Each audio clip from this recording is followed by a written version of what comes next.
한 목소리로 합독하시겠습니다. 마르다가 예수께 여짜오되 주께서 여기 계셨더라면 내 오라버니가 죽지 아니하였겠나이다. 그러나 나는 이제라도 주께서 무엇이든지 하나님께 구하시는 것을 하나님이 주실 줄을 아나이다. 예수께서 이르시되 내 오라비가 살아나라. 마르다가 이르되 마지막 날 부활 때에는 다시 살아날 줄을 내가 아나이다.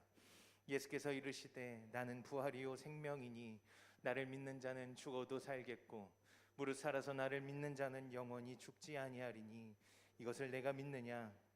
이르되 주여 그러하외다. 주는 그리스도시요 세상에 오시는 하나님의 아들이신 줄 내가 믿나이다. 아멘. 할렐루야. 사랑하는 꿈의 교회 성도 여러분, 오늘은 종려주일입니다. 하나님의 아들, 그 거룩하신 예수님께서 우리를 위해 이 땅에 오신, 그래서 십자가 지시려고 예루살렘으로 입성하신 기쁨과 감격 그리고 고통과 괴로움이 공존하는 주일입니다. 오늘부터 고난주간이 사실상 시작되고요, 이번 주 금요일은 우리가 주님의 십자가를 묵상하는 거룩한 금요일로 지키게 됩니다. 많은 군중들은 정치적인 메시아, 그래서 마치 다윗 왕이 옛날에 주변국을 점령하고 이스라엘이 주변을 호령하듯 그런 로마의 압제로부터 해방시킬 그런 메시아를 꿈꾸면서 입성하시는 예수님을 열렬히 환영했습니다. 하지만 주님은 그들의 기대와는 다르게 나귀를 타셨고 죄인처럼 십자가를 지셨습니다. 예수님을 기대했던 그들은 예수님을 십자가에 못 박는데 앞장서는 사람들이 되었고, 예수님을 기대했던 제자들은 예수님을 버리고 모두 도망가고 말았습니다. 예수님이 고초를 당하셨을 때, 십자가를 지셨을 때 예수님을 기대했던 그들의 마음이 얼마나 무너졌겠으며 얼마나 혼란했을까요? 시편 11편 3절은 이렇게 기록합니다. 제가 준비했는데 화면 보시면 좋을 것 같아요. 터가 무너지면 의인이 무엇을 하랴. 그 유진 피터슨이라는 학자가 메시지 성경은 이렇게 번역을 합니다. 나라의 기초가 무너졌는데 선한 사람들이 살 가망이 있겠는가? 우리의 삶을 살아가다 보면 이렇게 터가 무너지는 것을 경험할 때가 있습니다. 오늘 함께 나누게 될 본문은 마르다와 마리아의 오빠 그 나사로의 죽음과 부활로 우리에겐 아주 익숙한 본문입니다. 터가 무너지는 경험을 하는 이 두 여인들과 예수님의 대화를 통해 우리는 믿음 있는 사람들로 살아갈 수 있었으면 좋겠습니다. 터가 무너지는 경험은 신앙이 있거나 없거나 좋거나 나쁘거나 어느 누구에게나 찾아올 수 있는 거죠. 각 사람이 갖고 있는 이 터의 기준은 조금 다르지만 모든 사람에게는 이러한 터가 있습니다. 여기 터의 원어도 기초나 지지대 이런 것을 의미하거든요. 그러니까 여러분에게도 여러분만의 여러분의 인생을 지지하는 지지대가 있을 것입니다. 마르다와 마리아에게는 그 지지대가 무너지는 시간이었습니다. 두 사람에게 터와 같은 존재가 있었는데 그게 오빠거든요. 근데 그 오빠가 죽을 병에 걸리게 됩니다. 그들은 상황을 인지하자마자 예수님께 사람을 보냅니다. 어떠한 문제가 생기면 주님께 문제를 가지고 나갈 수 있는 이 두 여인은 분명히 믿음이 있는 사람들이었습니다.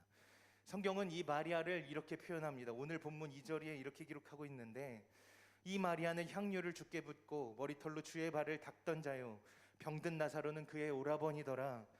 향유를 주님께 붓고 머리털로 주님의 발을 닦은 여인입니다. 그 당시에 초림하신 예수님을 잘 모를 수 있는 그 당시에 예수님의 십자가 죽으심에 대해서 이해했고 주님의 죽으심을 예비할 수 있었던 정말 믿음이 있는 여인이었습니다. 그리고 마르다라고 하는 그 언니도 마찬가지죠. 우리는 흔히 마르다를 이제 마리아랑 비교하면서 집안일 하다가 하나님의 말씀을 가볍게 여겼던 사람, 뭐 이렇게 진짜 중요한 것을 놓친 사람, 우리는 이렇게 이해할 때가 많지만 예수님과의 대화를 살펴보면 그녀는 부활에 대한 신앙을 갖고 있었던 사람입니다. 지금이야 우리는 성경을 통해서 익숙하게 알고 있지만 그 당시 그 사람들에게 그 부활에 대한 신앙을 갖고 있는 건 참으로 믿음이 좋은 사람들이었습니다. 그리고 오늘 죽음에 이른 이 나사로는 예수님이 사랑하는 자였다라고 성경이 소개합니다. 그러니까 이 삼남매를 향한 주님의 마음이 어떠했을지 우리가 짐작이 가는 거죠. 그리고 이들은 참으로 신앙이 좋은 사람들이었습니다. 그런데 이 집에 고난이 찾아온 것입니다. 우리도 그럴 수 있죠. 사업이 망해버릴 수 있습니다. 병에 걸릴 수도 있고요. 파산에 이를 수도 있습니다. 잘 자라던 자녀에게 이상이 생길 수도 있고요. 학생들은 성적이 안 나오거나 원하는 대학에 들어가지 못할 수 있습니다. 청년들은 취업이 잘 안 되기도 하고 남들 참 쉽게 하는 결혼을 어렵게 하기도 합니다. 예배를 드렸는데도 코로나에 걸릴 수 있고요. 정말 우리 생명이 위급한 상황에 이를 수도 있다는 것입니다. 지금 제가 언급한 모든 것들은 우리가 가지고 있는 터입니다. 이 터가 무너지면 의인이 무엇을 하겠는가? 여러분 무엇을 하시겠습니까? 적어도 이 두 여인의 마음에는 기대와 소망이 있었습니다. 예수님이죠. 수많은 병자들을 치유하셨던 우리 예수님, 치료하시는 현장을 내가 한두 번 본 것도 아니고, 그래 예수님만 오시면, 그래 예수님이 나와 함께 하시면 우리 오빠는 고쳐질 거야, 이 문제는 해결될 거야. 이 두 여인에게 그런 소망과 기대가 있었습니다. 그래서 주님께 오빠의 병든 소식을 알렸습니다. 예루살렘 동쪽, 그러니까 나사로가 살고 있는 이 베다니하고 예수님이 지금 머물고 계시는 이름은 같지만 다른 베다니, 이 거리가 한 28km 정도 됩니다. 물론 유대 땅이 사막이기도 하고 광야기도 하고 거칠은 땅도 많지만 28km면 작년이 하루면 충분히 걸어갈 수 있는 거리입니다. 그런데 예수님은 이 병 죽을 병 아니야 라고 그 소식을 전한 사람에게 말을 했을 뿐 오지 않으셨습니다. 그리고 그곳에서 이틀을 더 유하셨습니다. 이쯤 되면 예수님의 기적 같은 역사하심이 있어야 할 텐데 라는 두 여인의 마음, 또 우리가 생각하는 그런 어떤 타이밍, 그것을 아무것도 주님은 염두하지 않으시고 그 시간을 그냥 흘려보내셨습니다. 그리고 오빠가 죽은 겁니다. 그래도 그 전까진 괜찮았는데 그 오빠가 죽어버렸습니다. 장례가 시작됐고 근처에 조문객들이 와서 위로해 줍니다. 두 여인의 실망감, 상실감, 낙심, 주님께 대한 원망, 그 마음들이 여러분 좀 느껴지십니까? 오늘 그 마음으로 예수님과 대화를 마르다가 시작한 겁니다. 그런데 여기에 그들의 연약함이 담겨 있습니다. 그리고 이 연약함은 동시에 저와 여러분의 연약함일 수도 있는데, 그 어떤 연약함이냐 하면 저는 그것을 오늘 신앙의 괴리감이라고 표현하고 싶어요. 주님을 향한 기대, 또 주님을 향한 우리의 믿음과는 다르게 우리의 현실이, 우리의 상황이 펼쳐지는 것을 의미합니다. 마르다의 말을 한번 보겠습니다. 21절 22절입니다. 함께 읽어보겠습니다. 시작. 예수님이 여기 계셨더라면 내 오라버니가 죽지 않았을 것입니다. 그러나 나는 이제라도 주께서 무엇이든지 하나님께 구하시는 것을 하나님이 주실 줄을 아나이다. 예수님이 여기 계셨다면 오빠가 죽지 않았을 겁니다. 근데 주님 너무 늦으셨네요. 주님 이건 제가 예상한 시간대가 아닙니다. 주님 좀 더 빨리 응답해 주셨어야죠. 그 마르다의 고백은 예상하는 말 같습니다. 그래도 주님이 무엇이든지 하나님께 구하면 하나님이 주실 겁니다. 전 예상하는 말 같습니다. 그래서 주님이 정말 놀라운 응답을 하시죠. 그가 살아나리라. 여기 마르다의 고백이 진짜 저는 너무 이 본문을 준비하면서 재밌었는데 그게 24절입니다. 24절 한번 읽어보겠습니다. 시작. 마르다가 이르되 마지막 날 부활 때에는 다시 살아날 줄을 내가 아나이다. 저는 마르다가 저 자신인 줄 알았습니다. 하나님을 믿는 사람이라고 자부하는데 제가 현실을 살아갈 때 터무니없이 하나님을 잘 신뢰하지 않는 겁니다. 늘 기도합니다. 매일 주님을 찾습니다. 그런데 잘 믿지 않아요. 왜 그럴까? 현실이 변하지 않았기 때문에 그렇습니다. 우리가 갖고 있는 문제와 우리가 갖고 있는 상황이 변하지 않으니까 우린 그것을 잘 믿지 않는 겁니다. 이게 오늘 마르다의 고백이었습니다. 예, 주님, 저도 잘 알고 있습니다. 저 부활을 믿는 믿음의 사람입니다. 그런데 오빠는 지금 죽었네요. 주님 이미 끝났습니다. 이게 마르다의 고백이었다는 것입니다. 주님을 향한 기대감은 있었지만 상황이 뒤따라오지 않자 현실이 뒤따라오지 않는 것에서부터 비롯된 이 신앙의 괴리감, 이것은 두 여인의 연약함만은 아니고 우리들의 연약함일 수도 있다는 것입니다. 기도도 안 하신다면 제가 뭐라 드릴 말씀이 없습니다. 그런데 이 코로나 시기에도 오늘 교회에 나오신 여러분들은 적어도 기도하는 분들이라고 저는 믿고, 제가 이렇게 말씀을 선포하는데 우리는 자주 이렇게 기도합니다. 하나님이 함께 하시면 우리가 이길 수 있습니다. 하나님이 함께 하시면 이 상황과 어려움과 문제는 능히 이겨나갈 것입니다. 우리 이렇게 기도합니다. 얼만큼 주님 믿으십니까? 현실 앞에서 이 신앙의 괴리감, 그것을 마주하면 우리 믿음이 형편없을 때가 있음을 발견합니다. 경건의 모양은 신앙의 연수로 갖춰왔는데 경건의 능력이 우리 삶에 전혀 나타나지 않는 것입니다. 상황이 좀 호전돼야 역시 우리 하나님 살아계셔, 역시 우리 하나님 신실하신 분이야, 우리가 이렇게 입술로 고백이라도 할 텐데, 마르다와 마리아처럼 터가 완전히 부서져 무너져 내리는 경험을 하면 이 신앙의 괴리감으로 인해 우리 마음이 무너져 내려버린다는 것입니다. 제가 여러분과 나누고 싶어서 베트남에서 온 선교 편지를 잠깐 읽어드리려고 합니다. 그 선교지에 나가 있는 한 부부 집사님께 생긴 일입니다. 둘째 아이 이름이 아민이고 6살인데 열대지방에 걸리는 병에 걸렸습니다. 그 상황을 나눈 선교 편지인데 함께 보시면서 은혜를 나눴으면 좋겠어요. 길어서 제가 자막은 준비를 했고 제가 빨리 읽겠습니다. 오늘로 아민이와 함께 병원 생활을 한 지 3주 차에 접어들었습니다. 아민이가 처음 아프다는 말을 꺼냈을 때는 간단한 다리 통증으로 생각했는데 그것이 이처럼 긴 수술과 입원으로 거쳐 치료해야 하는 줄은 그때는 미처 짐작하지 못했습니다. 폭풍처럼 몰라쳐온 사건에 떠밀려 정신없이 여기까지 왔는데 지나와 보니 그 시간이 은혜의 시간이었기에 기도해 주신 분들과 나누고 또 기도 부탁드리려 합니다. 코로나19로 일상이 뒤숭숭한 가운데 낯선 베트남에서 아이를 입원시키며 이미 제 마음은 심란했습니다. 그런데 거기에 수술을 해야 한다는 의사의 말을 들었을 때 버티고 있던 제 마음이 거의 무너져 내렸습니다. 아이가 전신마취를 하고 수술을 하는 그 과정을 지켜볼 자신이 없어 수술 당일 아이를 남편에게 맡기고 저는 집으로 도망치듯 왔습니다. 그리고 집에서 홀로 두 손을 모았습니다. 아이가 수술실에 있는 동안 나는 하나님을 붙잡고 있어야 버틸 수 있을 것 같았습니다. 내 입술로는 선하신 하나님, 신실하신 하나님을 찾으며 기도했지만 내 마음속 기저에는 이런 위험한 시기에 낯선 땅에서 내 딸을 수술대에 눕힌 하나님을 원망하고 있었습니다.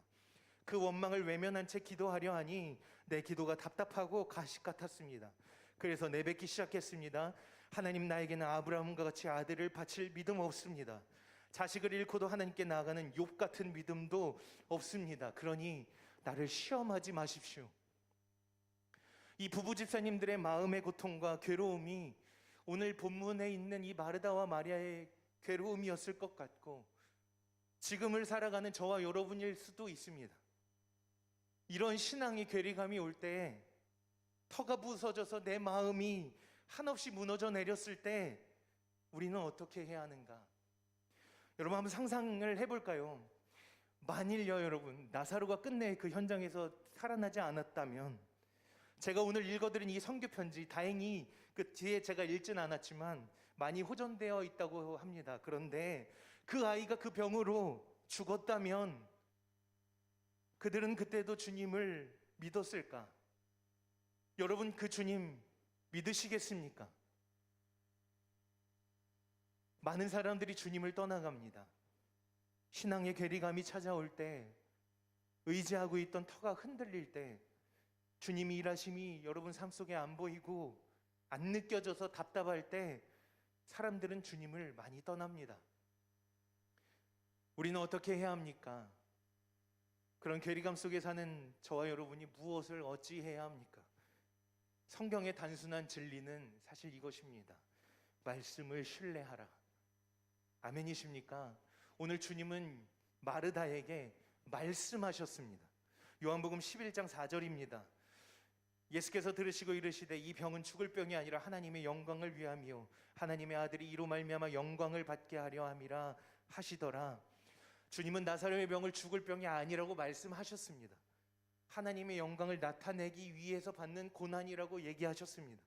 그리고 마르다와 대화를 나누실 때는 이렇게 또 말씀하셨고요. 25절에서 26절입니다. 한번 같이 읽어보겠습니다. 시작. 예수께서 이르시되 나는 부활이요 생명이니 나를 믿는 자는 죽어도 살겠고 무릇 살아서 나를 믿는 자는 영원히 죽지 아니하리니 이것을 내가 믿느냐.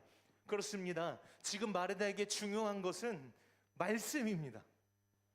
주님이 말씀하셨으니까, 주님이 그렇게 약속하시니까 지금 내 상황과 현실과 문제는 변하지 않았고 심지어는 죽어버렸고 망해버렸다고 해도 주님이 내게 말씀하셨으니까 나는 오늘도 이 길을 간다. 이것이 그리스도인의 신앙임을 기억하시기를 소망합니다. 고린도후서 4장 16절에서 18절입니다. 우리 힘있게 한번 고백해 보겠습니다. 함께 읽겠습니다. 시작. 그러므로 우리가 낙심하지 아니하노니 우리의 겉사람은 낡아지나 우리의 속사람은 날로 새로워지는도다. 우리가 잠시 받는 환난에 경한 것이 지극히 크고 영원한 영광에 중한 것을 우리에게 이루게 함이니 우리가 주목하는 것은 보이는 것이 아니요 보이지 않는 것이니 보이는 것은 잠깐이요 보이지 않는 것은 영원함이라. 왜 낙심하지 않습니까? 낙심할 일이 여러분 얼마나 많으십니까? 인생을 살아갈수록 더 크고 더 많으시죠. 터가 흔들리는데 낙심하지 않을 사람이 어디 있습니까? 이번 한 주간 여러분의 삶을 생각해 봐도 우리가 낙심할 만한 일들이 얼마나 많았습니까? 그런데 성경은 낙심하지 않는다고 말합니다.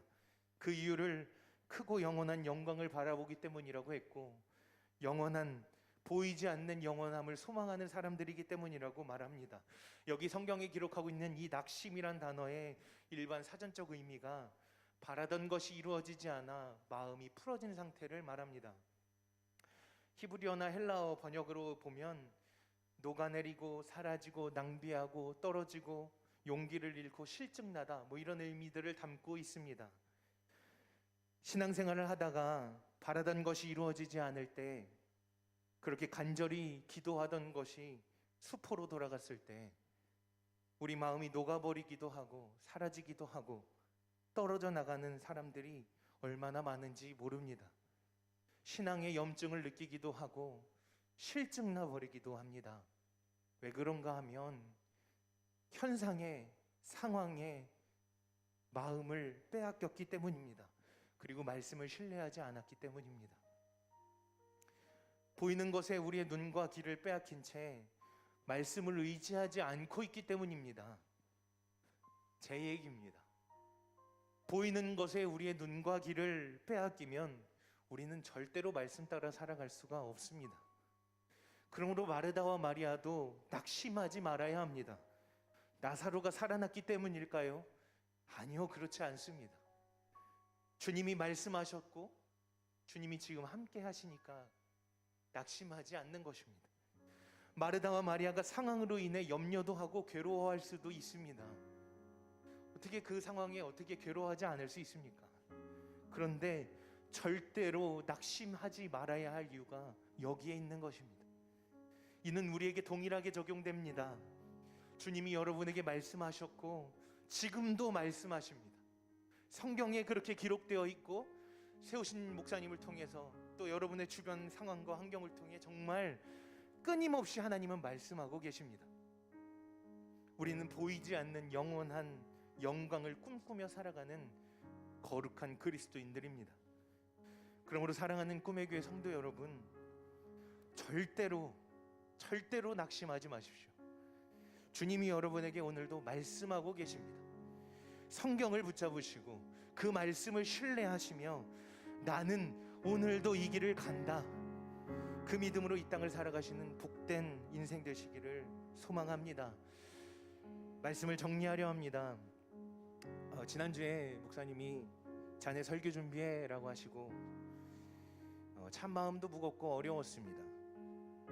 지난 시간이 힘들기도 했고 그런데 참 감사한 시간이었다고 고백할 수 있는 이 꿈의 교회 생활이 주마등처럼 이렇게 지나가더라고요. 어린 젊은 전도사는 대학원도 졸업을 했고 결혼도 했고 안수도 받고 자녀도 낳았습니다. 그 시간을 꿈의 교회와 함께 자랐습니다. 무슨 말을 해도 감사하고 죄송하고 부끄럽고 그렇습니다. 저에게 주어진 마지막 시간에 여러분과 어떤 것으로 은혜를 나눌까 기도하고 고민하며 오늘 말씀을 준비하게 되었습니다. 사랑하는 성도 여러분, 끝까지 꿈의 교회와 함께 걸어가십시오. 교회를 더 사랑하시고 교회를 더 아껴주십시오. 그래야 교회가 건강하게 세워집니다. 이제 세상의 말에 여러분의 눈과 귀를 그만 뺏기시고 더욱 모이기를 힘쓰는 사랑하는 성도님들 되시기를 바랍니다. 단호하게 말씀드리지만 그렇게 교회와 함께 걸어간다 해도 여러분 삶에 터가 흔들릴 만한, 여러분 마음이 낙심될 만한 일들이 분명히 찾아올 것입니다. 그때 우리가 해야 될 게 한 가지 있습니다. 말씀을 붙잡으셔야 합니다. 이것이 신앙입니다. 찬란한 부활을 기다리고 있기에 이 과정을 지나갈 수 있는 그리스도인, 문제가 없고 인생이 잘 풀리니까 주님 살아계시다고 고백하는 것이 아니라 오늘 내 인생은 괴로워도, 오늘 내 인생은 절망이라도 나는 주님께 기도하면서 울면서 원망하면서 붙들면서 주님의 길을 걸어간다. 왜냐하면 나는 부활하신 주님을 바라보기 때문에, 나는 말씀을 신뢰하기 때문에 우리 하나님 살아계시니까. 할렐루야. 요한계시록 1장 3절 말씀입니다. 우리 같이 한번 읽어보겠습니다. 함께 읽겠습니다. 시작. 이 예언의 말씀을 읽는 자와 듣는 자와 그 가운데 기록한 것을 지키는 자는 복이 있나니 때가 가까움이라. 때가 가까웠으니까 말씀을 읽고 듣고 그것을 지키는 삶을 살아가라. 말씀을 읽는 것은 눈이고 듣는 것은 귀고 그것을 지키는 것은 여러분의 삶입니다. 종말은 점점 다가옵니다. 분명히 성경에 계시한 것처럼 그러한 일들은 일어날 것입니다. 큰 재앙과 혼란이 올 것이고 적그리스도가 일어나 할 수만 있으면 많은 사람들을 혼란하게 해서 죽음으로 이끌어갈 것입니다. 여러분이 현혹될 만한 일들도 여러분 인생에 참으로 많을 것입니다. 코로나는 아무것도 아닐 만큼 커다란 재앙이 여러분 인생에 또다시 찾아온다 해도 우리는 그저 매일매일을 눈과 귀를 지키는 싸움을 하며 말씀 따라 살아갈 수 있는 그런 인생을 살아가야 합니다. 이번 한 주간 고난주간이 시작되고 고난의 기간 새벽 기도회로 모입니다. 힘드시겠죠? 그렇지만 주님의 고난에 동참하며 함께 기도하는 성도님들 되시기를 바랍니다. 고난을 통과할 때 부활의 감격이 그 어느 때보다 여러분의 마음에 풍성하게 채워질 것입니다. 말씀 따라 살아가십시오. 이 땅을 살아갈 때 때로는 현실에 부딪혀 좌절하고 속상해할 수 있지만 이 땅의 것으로 절대로 낙심하지 마십시오. 빨리 회복하십시오.